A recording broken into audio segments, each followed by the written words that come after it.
चलिए अब समझिए बाले एंड बच्चे, ध्यान दीजिए।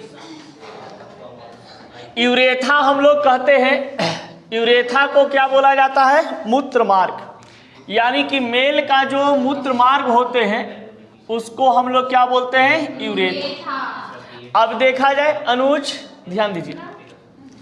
अब यह जो आपका मूत्र मार्ग है ये जनरली कहा जाता है कि मूत्राशय से निकलने वाली नली मूत्र मार्ग का निर्माण करती है, जिसे यूरेथा कहते हैं। यानी कि अभी कुछ दिन पहले हम लोग पढ़े थे कि जो हम लोग पानी पीते हैं वो पानी प्यूरिफाई कहाँ होता है? किडनी में जाकर के। वहाँ से खून का भी वो प्यूरिफायर कहा जाता है, यानी खून का शुद्धिकरण कौन करता है? किडनी करता है। और पानी का भी शुद्धिकरण कौन करता है? किडनी करता है। अब जो उसमें वेस्ट मटेरियल बचते हैं उसको बना देता है वो क्या चीज़? पेशाब। और पेशाब बना करके पेशाब वाला ब्लडर में उसको जमा कर देता है, समझ गए? अब पेशाब वाला ब्लडर में जैसे ही जमा होता है तो वहाँ से एक नली जुड़ी हुई होती है जो पेनिस के माध्यम से बाहर तक खुलता है, समझ गए? अब वो जो एक नली होती है उसको हम लोग क्या कहते हैं? यूरेथा कहते हैं। अब यूरेथा की अगर हम बात करते हैं तो ये डायरेक्ट कहा जाता है कि मूत्राशय से जुड़ा हुआ होता है, यानी कि यूरिन जो ब्लाडर होते हैं यूरिन ब्लाडर से डायरेक्ट क्या होते हैं? कनेक्ट होते हैं। और यही बीच में बताए थे कि यूरिन ब्लाडर और एक होता है वैस डिफरेंस नस, दोनों एक जगह जुड़ता है, उसको हम लोग कहते हैं प्रोस्टेट ग्लैंड। प्रोस्टेट ग्लैंड, तो जहाँ पे प्रोस्टेट ग्लैंड है वो एक प्रकार के समझ लीजिए मोड़ है, समझ लिए, जिसको जाना है पहले उसको निकालता है। मान लिया जाए कि मूत्र मार्ग के द्वारा दो ही चीज निकलता है, एक पेशाब निकलता है और एक शुक्राणु यानी वीर्य निकलते हैं, इसके अलावा कुछ और नहीं निकलता है। अब देखिए जनरली यहाँ पे बताया गया कि दोनों ओर से आने वाली इजैक्युलेटरी डक्ट समान नलिका के द्वारा सहायक ग्रंथि से जुड़ा रहता है।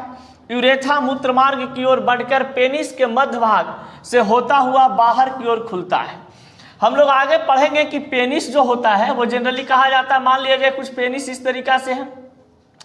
अब ये जो पेनिस होता है इसके बीच में, यानी कि इस तरीका से ऐसे पेनिस होता है। अब इस पेनिस के जो बीच में भाग होते हैं, यानी कि यहाँ पे एकदम पतला सा ऐसे एक कह सकते हैं कि एक ऐसे खाली जगह होता है, इस खाली जगह में से कहा होता है कि ये जुड़ा हुआ होता है, समझ गए? और यहीं पे प्रोस्टेट ग्लैंड जो होते हैं जो कि इधर से आने वाले मूत्राशय को, यहाँ से मूत्र ब्लाडर होता है, और यहाँ पे होते हैं क्या चीज़ आपका? ये टेस्टिस, टेस्टिस से जुड़ा होता है वैस डिफरेंस नस। तो यहाँ से ये जो प्रोस्टेट ग्लैंड होता है, ये प्रोस्टेट ग्लैंड कहता है कि भैया तुमको यहाँ से मूत्र को बाहर निकालना है, तो ये मूत्र को क्या कर देता है? बाहर निकाल देता है, समझ गए? और यहाँ पर जब टेस्टिस से शुक्राणु को या वीर्य को निकालने की जरूरत होती है तो ये क्या कर देता है? बाहर निकाल देता है। यानी कि एक प्रकार से कह सकते हैं कि जो पेनिस होता है ये एक प्रकार से शरीर का एक ऐसा अंग है जो किसी चीज को बाहर निकालने में मदद करता है, समझ गए? अब देखिए अब यहां से बताया जाता है कि वास डिफरेंस इजैक्युलेटरी डक्ट एवं यूरेथा आपस में मिलकर उत्सर्जन जनन नलिका का निर्माण करते हैं। वास डिफरेंस इजैक्युलेटरी डक्ट यूरेथा ये सभी आपस में मिल करके एक जनन नलिका का निर्माण करते हैं। तो आपसे क्वेश्चन ऑब्जेक्टिव में ये भी आ सकता है कि इनमें से कौन, चार ऑप्शन दिए हुए रहेंगे, इनमें से कौन जनन नलिका का निर्माण करता है? तो कौन कौन जनन नलिका का निर्माण करता है? वास डिफरेंस, इजैक्युलेटरी डक्ट, यूरेथा, ये तीन ऐसे हमारे पास शरीर के जनन भाग है जो क्या करता है? जनन नलिका का निर्माण करता है। अब देखिए वास डिफरेंस नस की बात कर रहे थे, तो वास डिफरेंस नस ये वाला होता है जो टेस्टिस से जुड़ा हुआ होता है, पहले भी बता चुके हैं। इजैक्युलेटरी डक्ट आपके पास बहुत सारे इसमें सहायक नलियां होती हैं जो इस प्रकार से क्या होता है? लपेटे हुए रखता है। फिर कहा जाता है कि ये जो आपको ऐसे दिखाई देता है बीच में ऐसे खाली जगह, ये एक प्रकार से यूरेथा कहलाता है। यानी कि पेनिस जो होता है पुरुष में, उसके अंदर में जो ये जगह मतलब कर सकते हैं कि एक नस होता है जो बाहर की ओर निकलता है, उसको हम लोग क्या बोलते हैं? तो उसको बोला जाता है क्या चीज? मूत्र मार्ग बोलते हैं। उसको क्या बोला जाता है? मूत्र मार्ग। मूत्र मार्ग शरीर के स्थित एक नलिका है। अभी जस्ट बताएं कि मूत्र मार्ग शरीर का क्या है? नली होता है जो मूत्राशय और मूत्र द्वार को जोड़ती है। इसी से होकर शरीर के मूत्र बाहर निकलता है। देखिए मूत्र मार्ग का काम अगर कोई पूछे कि मूत्र मार्ग का, तो मूत्र मार्ग का दो ही काम है भैया, समझ गए। एक काम क्या है कि मूत्र को बाहर निकालना, और दूसरा काम क्या है, वीर्य को बाहर निकालना। इसके अलावा इसका कोई और काम नहीं होता है। अब देखिए, पुरुष में औसत लंबाई मूत्र मार्ग का, मूत्र मार्ग का अगर पुरुष की औसत लंबाई, ये सब ऑब्जेक्टिव क्वेश्चन आपका डील करेगा कि पुरुष में मूत्र मार्ग का औसत लंबाई कितना होता है, तो 20 सेंटीमीटर। तो 20 सेंटीमीटर होता है क्या चीज का लंबाई, मूत्र मार्ग का, समझ गए।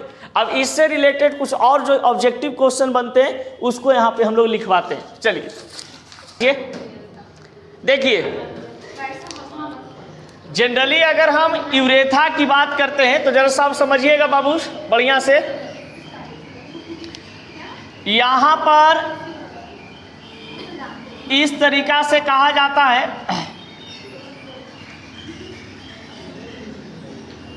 ये हमारे पास किडनी होते हैं, और किडनी से जो यहाँ पर होता है एक जुड़ा हुआ, जिसको हम क्या बोलते हैं, ब्लडर, यूरिनरी ब्लडर। और यहीं से क्या होता है, एक नस होता है निकला हुआ। अब ये जो नस निकलता है, अरे बच्ची ध्यान दो, अब देखिए ये किडनी होता है। अब ये किडनी से यहाँ पे यूरिनरी ब्लडर है, यानी पेशाब जहाँ जमा होता है। अब यहाँ से क्या होते हैं कि यहाँ पर एक मान लीजिए कि ये प्रोस्टेट ग्लैंड काम करता है इस प्रकार से। अब यहाँ पर जुड़ा होता है क्या चीज़, आपका टेस्टिस, और यहीं से आपके पास कहा जाता है इस तरीका से, इसी से जुड़ा होता है यहाँ पे ऐसे करके, इस तरीका से ऐसे मान लिया जाए पेनी यूरेथा। इस नली को, जो ये नली आपको दिखाई दे रहा है, ये नली को हम क्या बोलते हैं, यूरेथा। अब ये जो यूरेथा होता है, इसके ऊपर में चमड़ा का भाग होते हैं ऐसे। अब ये जो चमड़ा का ऐसे भाग होता है इस तरीका से, इसको जब पेनिस पढ़ाएंगे तो इसको एक्सप्लेन करेंगे हम लोग। अब ये क्या करता है कि इस तरीका से ऐसे ऐसे मतलब कि जुड़ा हुआ होता है, इसको पेल्विस भी बोलते हैं हम लोग, ऐसे ये जमा होता है। अब देखिए, सबसे पहली बात है कि यहाँ पर उपस्थित होते हैं क्या चीज, आपका वीर्य। यहाँ पे उपस्थित होता है क्या चीज, मूत्र। अब यहाँ पर एक ही नली है जो ये मूत्र से भी आती है, मूत्र को भी बाहर निकालती है, और यहाँ पर जो एक नली वेस्ट डिफरेंस नस है, ये यहाँ से क्या चीज को निकालने का काम करता है, ये आपका वीर्य का। यानी कि पुरुष के जो मूत्र मार्ग होते हैं उससे दो चीज निकलता है, एक मूत्र निकलता है और एक वीर्य निकलते हैं। अब जो यहाँ पे ये वाला जो एरिया आपको दिखाई दे रहा है ऐसे, ये वाला जो एरिया होता है, ये एक प्रकार का स्फेरिकल पार्ट होते हैं, समझ गए, गोलाकार पार्ट होता है। तो भैया जब गोलाकार पार्ट होगा तो इसका तो डायमीटर होगा ना कुछ, तो इसका अगर डायमीटर की हम बात करते हैं, यानी कि इसका छिद्र का व्यास कितना होता है, तो इस छिद्र का व्यास होता है 0.35 सेंटीमीटर से लेकर के कितना तक, 0.38 सेंटीमीटर। अब ये जो छिद्र होते हैं, ये जनरली बताया गया है कि एक मनुष्य का, यानी कहने का मतलब कि उम्र में औसतन निकाला गया तो 20 से लेकर के 35 साल तक के लड़का को देखा गया, समझ गए।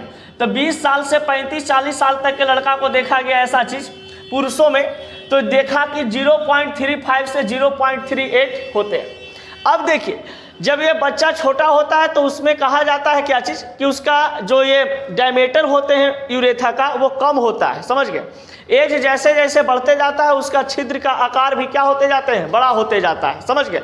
जब वो किशोरावस्था में आ जाता है, 18 साल 20 साल यानी कि युवावस्था में पहुंचने लगता है, 24 साल 25 साल के एज में, तो उसका जो डायमीटर है यूरेथा का यानी मूत्र मार्ग का, वो कितना से कितना सेंटीमीटर तक के हो जाता है, 0.35 सेंटीमीटर से लेकर के 0.38 सेंटीमीटर तक। अब देखिए इसमें विकास कैसे होता है, जैसे कि ये बढ़ता क्यों है, तो बढ़ने के पीछे दो रीजन है। मान लिया जाए कि छोटा बच्चा कोई है, उसका अगर हम यूरेथा की बात करें तो वो पतला छोटा सा होता है, समझ गए। अब जनरली क्या होता है कि एज के अनुसार आपके शरीर में पेशाब ज्यादा बनेंगे, आपके शरीर में वीर्य ज्यादा बनेंगे। तो अब वीर्य जब बन रहे हैं, पेशाब जब बन रहे हैं, ये निकलने वाला रास्ता है, ये दोनों चीज को निकालने वाला रास्ता है।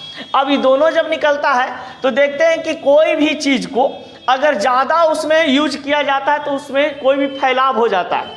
तो यहाँ पर फैलाव होने की क्रिया अगर हम कहते हैं तो मूत्र का बाहर जल्दी जल्दी निकलना या वीर का यहाँ पर निष्कर्षण जल्दी जल्दी होना, इस प्रकार से क्या होता है कि उसका यहाँ पर मूत्र मार्ग का जो डायमीटर होता है उसका बढ़ोतरी हो जाता है। यानी कि बच्चा, छोटा बच्चा, उसका मूत्र मार्ग क्या होगा, बहुत ही छोटा होगा। लेकिन अगर जवान कोई व्यक्ति है उसका मूत्र मार्ग क्या होंगे, कुछ बड़ा होंगे। 0.35 सेंटीमीटर से लेकर के 0.38 सेंटीमीटर तक। अब देखिए, जनरली कहा जाता है, इस जब ये मूत्र के बारे में बता ही रहे तो एक चीज समझ लीजिए, पुरुष को हमेशा बैठ करके पेशाब करना चाहिए। समझ गया? क्या होता है कि जब आप बैठ कर पेशाब करते हैं तो आपके शरीर में जो ये यूरिनरी ब्लैडर है, ये यूरिनरी ब्लैडर क्या होता है, दबता है। समझ गए? और दबने के बाद इसमें जितना भी पेशाब जमा होता है, यानी कि वेस्ट मटेरियल आपका पानी के रूप में होता है, जो क्या हो जाते हैं, इस मार्ग के द्वारा यानी मूत्र मार्ग के द्वारा बाहर निकल जाता है। अगर लड़का कोई खड़ा होकर के पेशाब करता है तो जनरली क्या होते हैं कि उनको ये आदत अगर सब दिन के लिए लग जाता है तो उनको जल्दी जल्दी पेशाब आ रहा है, क्योंकि ये जो मूत्र ब्लैडर है ये पूर्ण रूप से खाली नहीं हो पाता है। और जब पूर्ण रूप से खाली नहीं हो पाता है तो जनरली क्या होते हैं, उनको तुरंत मतलब आधा घंटा 10 मिनट या 1 घंटा के बाद लगेगा कि हमारा ब्लैडर फिर फुल हो चुका है और वो फिर क्या करेंगे, टॉयलेट करेंगे। समझ गए? तो पुरुष को हमेशा क्या करना चाहिए, बैठ करके पेशाब करना चाहिए, जिससे क्या हो कि उनका मूत्र ब्लैडर में जितना भी मूत्र इकट्ठा होता है वो आसानी से क्या हो जाए, बाहर निकल जाए। समझ गए? और जब ये कहा जाता है कि जब यहाँ पर बैठ करके आप पेशाब करते हैं, पुरुष अगर कोई पेशाब करता है तो इसको निकलने का चांस कम होता है। जनरली जो ये वैस डिफरेंस नस से जो वीर निकलते रहते हैं, इससे क्या होता है कि ये भी दब जाता है। समझ गए? और दबने के बाद ये क्या हुआ, रुक गया। तो रुकने के बाद मूत्र जो यहाँ से निकलती है पूर्ण रूप से ये क्या हो जाता है, बाहर निकल जाता है। समझ गए? इसको कोई रुकावट नहीं होता है। यानी जो यहाँ पे प्रोस्टेट ग्लैंड होते हैं, इस प्रोस्टेट ग्लैंड को आइडिया मिल जाता है कि भैया हमें सिर्फ क्या निकालना है, मूत्र निकालना है बाहर, तो ये सिर्फ क्या करता है, मूत्र को बाहर निकालता है। तो इसलिए पुरुष को बैठ करके पेशाब करना चाहिए, जिससे उसका मूत्र ब्लैडर से पूरा मूत्र क्या हो जाए, मूत्र मार्ग द्वारा मूत्र बाहर निकल जाए। समझ गया? चलिए, पेनिस को हम लोग हिंदी में सीसन भी कहते हैं और इसे क्या कहा जाता है, लिंग भी कहा जाता है। अब ये जो लिंग होते हैं ये पुरुष का यानी कि नर जनन का एक भाग होता है, और नर जनन का कह सकते हैं कि ये इम्पॉर्टेंट भाग है। अगर ये नहीं रहेगा तो कह सकते हैं कि वेजाइना में स्पर्म का मतलब कह सकते हैं कि सहायता नहीं कर पाएगा पहुंचाने में। समझ गए? इसलिए ये जो आपका लिंग है, सीसन है, पेनिस है, इसको इंग्लिश में हम लोग क्या बोलते हैं, पेनिस बोलते हैं। बच्चा ध्यान दीजिए, पेनिस का मतलब नर स्तनधारियों का एक अंग जिसका उपयोग पेशाब और सेक्स प्रक्रिया में वीर को बाहर निकालने के लिए किया जाता है। अब देखिए, मूत्र मार्ग का उपयोग तो हम लोग अभी देखे थे कि मूत्र मार्ग का उपयोग क्या चीज है, वीर को बाहर निकालने में और पेशाब को बाहर निकालने में। लेकिन ये जो सीसन होते हैं इसका एक काम और बढ़ जाता है। मूत्र तो बाहर निकालने में मदद करता ही है और ये पेशाब को बाहर तो निकालता ही है, शायद वीर को बाहर निकालता भी है, लेकिन एक काम इसका बढ़ जाता है। क्या चीज? सेक्स प्रक्रिया में ये पेनिस का ही इस्तेमाल होता है। समझ गए? जो भी बंदे सेक्स करते हैं उनको ये पता है कि पेनिस जो है उनका एक इम्पॉर्टेंट भाग होता है, जो शुक्राणु को या वीर को महिला के वेजाइना में पहुंचाने में क्या करता है, ये मदद करता है। फिर कहा जाता है बाबू कि नर में पेनिस जो होते हैं ये बाहरी जनन अंग है। नर में ये बाहरी जनन अंग होते हैं, यानी कि बाहरी जननांग कहने का मतलब है कि वैसा अंग जो शरीर के अंदर उपस्थित ना हो, शरीर के बाहर उपस्थित होता है। और ये पेनिस हमेशा एक कह सकते हैं कि लंबा भाग होता है और लटका हुआ होता है। यह विशेष प्रकार के संवहनीय एवं स्पंजी ऊतकों द्वारा निर्मित होते हैं। देखिए, जब लिंग की बात करते हैं तो लिंग क्या चीज का बना होता है, तो लिंग भैया आपका संवहनीय और स्पंजी ऊतकों से बना होता है। यानी कि बहुत सारे ऐसे टिश्यू से बने होते हैं जो उसको हम कह सकते हैं स्पंजी हो, जिसको चिपने पर क्या हो जाए, चिपा जाए। समझ गए? अब देखा जाए, बाहर से पेनिस का त्वचा द्वारा ढका होता है। जो पेनिस होते हैं बाहर से पेनिस का त्वचा एक होता है, वो इससे ढका हुआ होता है। इसका अंतिम सिरा को हम क्या कहते हैं, ग्लांस कहा जाता है। अब यहां पर जरा सा डायग्राम देख लीजिए। अभी हम लोग पढ़े थे मूत्र मार्ग पढ़े थे ना, तो मूत्र मार्ग में बताया गया था कि पेनिस जो है उसके साथ होते हैं, यानी कि सहायक जिसको हम कह सकते हैं कि भाग होता है। अब इस सिर्फ हमको अब क्या चीज को देखना है, सिर्फ पेनिस को देखना है। तो मान लिया जाए कि इस टाइप के पेनिस है। अब ये जो पेनिस होते हैं इस प्रकार से, अब ये जो पेनिस होता है इसमें कहा जाता है क्या चीज कि बहुत सारे यहाँ पे स्किन होते हैं, ऐसे ऐसे, समझ गए। यहाँ पे स्किन होते हैं, मांसल टिश्यू होते हैं, बहुत सारा टिश्यू से ये बने होते हैं। अब ये टिश्यू से बना होता है।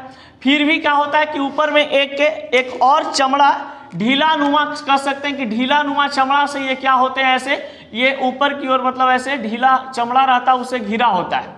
अब देखिए ये जो आपको दिखाई दे रहे हैं बीच में ऐसे इस प्रकार से ये हो गया मूत्र मार्ग, ये हो गया क्या चीज, मूत्र मार्ग। ये मूत्र मार्ग जुड़ा हुआ होता है। अब यहाँ पर कहा गया कि बाहर से पेनिस त्वचा के द्वारा ढके होते हैं। ये जो ब्लैक कलर का रंग है ये कि स्किन से क्या होता है, ये ढका होता है, यानी कि त्वचा से ढका होता है। इसकी अंतिम सिरा को ग्लांस कहते हैं। ये जो आगे ऐसे निकला हुआ है इसको हम लोग क्या बोलते हैं, ग्लांस कहते हैं। यानी कि ग्लांस जो होता है ये लिंग का मांड कहा जाता है, या लिंग का एक कह सकते हैं कि मुंह कहा जाता है, समझ गए। तो ये ग्लांस को हम लोग क्या बोलते हैं, लिंग का मुंह कहते हैं। अब देखिए अब ये जो ग्लांस होता है ये ग्लांस जो है, ये ग्लांस यहाँ पे देख सकते हैं हरा से ऐसे ऐसे किए हैं। ये क्या होता है, एक ढीली त्वचा होती है, ढीली त्वचा होती है। अब ढीली त्वचा से क्या होता है, झका हुआ रहता है। अब ढीली त्वचा से जब ये झका हुआ होता है तो इसको हम लोग ढीली त्वचा को क्या बोलते हैं, फोर स्किन कहते हैं। इसको क्या बोला जाता है, फोर स्किन। यानी कि जो लिंग होता है, लिंग का जो ढीली त्वचा आगे की ओर लटके हुए रहते हैं, जो सटे हुए रहते हैं, उसको बोला जाता है फोर स्किन। और लिंग का जो आगे मतलब मांड जिसको बोलाते हैं हम लोग, या तो जो निकला हुआ एक मांसल भाग होता है उसको हम लोग क्या बोलते हैं, ग्लांस बोलते हैं। और पूरा ये जो भाग आपको दिखाई देता है इसको हम लोग क्या बोलते हैं, पेनिस बोलते हैं। अब इसमें भी ऊपर वाला को कुछ बोला जाता है, नीचे वाला को कुछ बोला जाता है, लेकिन वो चीज़ अभी नहीं लिखवाए इसलिए उसको जिक्र नहीं किए। अब देखिए इसकी आंतरिक संरचना में स्पंजी उत्तक, इसकी आंतरिक संरचना में, तो आंतरिक संरचना कहने का मतलब क्या चीज कि यहाँ पर जो ऐसे करके ज्वाइंट होते हैं, यहाँ पे पूरा मांस आपको दिखाई देता है। तो ये मांस नहीं बल्कि क्या चीज होते हैं, टिश्यू से बने होते हैं, समझ गए। ये टिश्यू से क्या होते हैं, बने होते हैं। इसका स्किन जो है पूरा टिश्यू से बना होता है। इसलिए देखिएगा इसमें इरेक्शन की क्रिया होती है तो टाइट हो जाता है, और जब ये ढीला होने का मतलब एकदम सिकुड़ जाता है, समझ गए। तो लिंग का जो आकार है ये परिवर्तनशील होते हैं। जब कोई मनुष्य जो है, जब कोई पुरुष कहा जाता है कि उसमें टेस्टोस्टेरोन हार्मोन वहाँ पे रिलीज करता है, उसका वृषण से जब टेस्टोस्टेरोन हार्मोन रिलीज करता है तो उस समय उसको सेक्स की अनुभूति प्राप्त करने के लिए कहता है। तो उस समय क्या होता है कि इसका सेक्स में इरेक्शन हो जाते हैं, नहीं खड़ा हो जाता है, समझ गए। लेकिन ऐसे लिंग क्या होते हैं, सिकुड़ा हुआ होता है। अब देखा जाए इसकी आंतरिक संरचना में स्पंजी उत्तक द्वारा निर्मित पृष्ठीय सतह पर जो कॉर्पोरा और कार्बोनेसी के आधार तल पर एक कॉर्पोरा स्पंजियस होते हैं। यानी कि ये दोनों जो पार्ट होते हैं ये दोनों अलग अलग नाम से जानते हैं। कॉर्पोरस एक बोलते हैं और एक बोलते हैं क्या चीज, कार्बोनेसी। तो ये कार्पोरा और ये होता है कार्बोनेसी। अब इसमें कहा जाता है क्या चीज कि टिश्यू जो होते हैं इसमें इंपॉर्टेंट होता है। अब टिश्यू के कारण ही लिंग जो होते हैं कह सकते हैं लचीला पदार्थ होता है, समझ गए। लचीला पदार्थ कहने का मतलब कि इसको हम कह सकते हैं कि दबा भी सकते हैं, समझ गए। जैसे स्तन महिला को दबाया जाता है उसी प्रकार से पुरुष का लिंग भी क्या होते हैं, दबाए जाते हैं, दबाए जा सकते हैं। क्योंकि महिला का जो स्तन होता है वो भी क्या होता है, स्पॉन्जी होता है, और पुरुष का जो लिंग होता है वो भी क्या होते हैं, स्पॉन्जी होते हैं। इस कारण से कह सकते हैं कि इसमें बाबू उत्तक की मात्रा होती है। उत्तक होते हैं, टिश्यू होते हैं, टिश्यू के बने होते हैं। और टिश्यू के बने होने के कारण, स्पंजी उत्तक के बने होने के कारण इसमें इरेक्शन की क्रिया होती है। और जब इरेक्शन खत्म हो जाता है, टेस्टोस्टेरोन हार्मोन की उत्पन्न नहीं हो पाती है, तो ये फिर क्या हो जाते हैं, सिकुड़ जाते हैं। जनरली कहा जाता है कि भारत की अगर हम बात करें तो भारत में पुरुषों का जो औसतन लंबाई है 5.21 सेंटीमीटर से लेकर के 5.1 इंच से लेकर के 5.91 तक है, समझ गए। यानी कि औसतन लंबाई यहाँ पर देखा गया है कि 5 इंच से लेकर के कितना है 5.21 इंच से लेकर के 5.91 इंच तक के लिंग की क्या होती है, लंबाई होती है। अब औसतन लंबाई में बहुत सारे आ जाते हैं, समझ गए। अब देखा जाए, अब कभी कभी लोग कहते क्या चीज़ है, बहुत सारे ऐसे डिमेरिट होता है कि जिनका सर पेनिस मान लीजिए छोटा है, वो किसी महिला के साथ सेक्स संबंध बनाएंगे तो क्या महिला को संतुष्ट नहीं कर पाएंगे या बच्चा उनसे पैदा नहीं होगा, तो ऐसा नहीं है। अगर लिंग छोटा भी है तो महिला को प्रेग्नेंट कर सकते हैं और उनको जो सर्टिफिकेशन चाहिए वो उनको दे सकते हैं। बस क्या होना चाहिए, इनमें इरेक्शन की क्रिया लगातार होते रहना चाहिए। इसमें इरेक्शन कहने का मतलब कि ये टाइटली खड़ा होना चाहिए। अगर टाइटली खड़ा होता है तो जनरली क्या कर सकते हैं कि वो आप जो भी सेक्स का अनुभूति प्राप्त करते हैं वो इसी से होता है। तो औसतन लंबाई की अगर बात करें हम लोग तो क्या होते हैं 5.21 इंच और अधिकतम कितना होता है 5.91। इसका मतलब कि 5 इंच से लेकर के कितना अप्रॉक्स 6 इंच तक भारत में पुरुषों की लिंग की लंबाई होती है। अब देखिए, अब यहाँ पर कहा जाता है कि टेस्टोस्टेरोन पुरुषों में, देखिए एक चीज़ बताते हैं, सुबह सुबह कहा जाता है कि लिंग जो होते हैं कम से कम 5 बजे से लेकर के 7 बजे के करीब में, उस समय मनुष्य के शरीर में टेस्टोस्टेरोन जो हार्मोन होता है वो चरम सीमा पर होता है। इस कारण से देखिएगा कि पुरुष का जो लिंग होते हैं वो अपने आप उसमें इरेक्शन की क्रिया होती है सुबह सुबह। ऐसा इसलिए क्योंकि उस समय 5 बजे से लेकर के 7 बजे के बीच में पुरुषों के अंदर में, पुरुषों के टेस्टिस में टेस्टोस्टेरोन हार्मोन की क्षमता अधिक हो जाती है। जब वो टेस्टोस्टेरोन हार्मोन धीरे धीरे अपना इरेक्शन कम करता है, आपका लिंग का आकार भी क्या हो जाता है, छोटा हो जाता है। तो पुरुषों में ये लगभग कहा जाता है कि सभी पुरुष को ऐसा होता है, समझ गए। अब देखिए यहाँ पर एक होते हैं वेटरनल सरफेस। तो वेटरनल सरफेस एक स्ट्रक्चर के माध्यम से और बताएंगे। ये बीच में जो दिखाई दे रहा है ये क्या चीज था, मूत्र मार्ग था। ये मूत्र मार्ग है, समझ गए, जो बाहर खुलता है। तो बताइए जो लिंग होते हैं वो क्या चीज का बना होते हैं, लिंग जो होता है वो क्या चीज का बना होता है, पुरुष का लिंग उत्तक, स्पंजी उत्तक का बने होते हैं, स्पंजी उत्तक। अब बताइए कि पुरुष का जो लिंग होता है वो बाहरी भाग जो मांस का बना हुआ होता है उसको हम लोग क्या बोलते हैं, ग्लांस। ग्लांस को जो ऐसे ढका हुआ होता है ढीली त्वचा, उसको क्या बोलते हैं, फोर स्किन बोलते हैं, समझ गए। एकदम पतला सा स्किन होता है जो इसको ढका हुआ रहता है। अब यहाँ पर कहा जाता है पेनिस के अंतर्गत में पूरा भाग आ जाते हैं, जितना यहाँ से यहाँ तक की लंबाई होती है 5 इंच का 6 इंच का, उस सभी यहाँ तक आ जाते हैं। पुरुष, भारत में पुरुषों की लिंग की औसतन लंबाई कितना होता है 5 इंच से लेकर के 6 इंच, 5.21 से लेकर के 5.91 तक, समझ गए। चलिए अब यहाँ पर बढ़ते हैं। अब बताइए कि पुरुष का अगर लिंग छोटा हो तो क्या किसी महिला को प्रेग्नेंट करने में बाधा बन सकता है, नहीं बन सकता है, समझ गए, बच्चा पैदा कर देगा। अब बताइए पुरुष में टेस्टोस्टेरोन हार्मोन कब बनता है सबसे अधिक, 5 बजे से लेकर के 7 बजे के बीच में। और उसी समय महिला के शरीर में भी बनता है, समझ गए। महिला के जो अंडाशय होता है वहां पर एक बनता है हार्मोन जिसको हम लोग क्या बोलते हैं, एस्ट्रोजन हार्मोन, समझ गए। तो एस्ट्रोजन हार्मोन का जो उत्पत्ति होती है वो महिलाओं में होती है और पुरुष में टेस्टोस्टेरोन की उत्पत्ति होती है। और जब इसी हार्मोन, इसी काल में जो लोग सेक्स संबंध बनाते हैं तो उसका बेटा एकदम तगड़ा पैदा लेता है, समझ गए, क्योंकि उस समय वीर में जो शुक्राणु उपस्थित होता है वो एकदम स्ट्रांग होता है, समझ गए। इसलिए चलिए इसके आगे अब बताएंगे, इसको पहले नोट कीजिए। एक और चलेगा जिसमें पूरा अच्छा से बताएंगे पूरा चीज।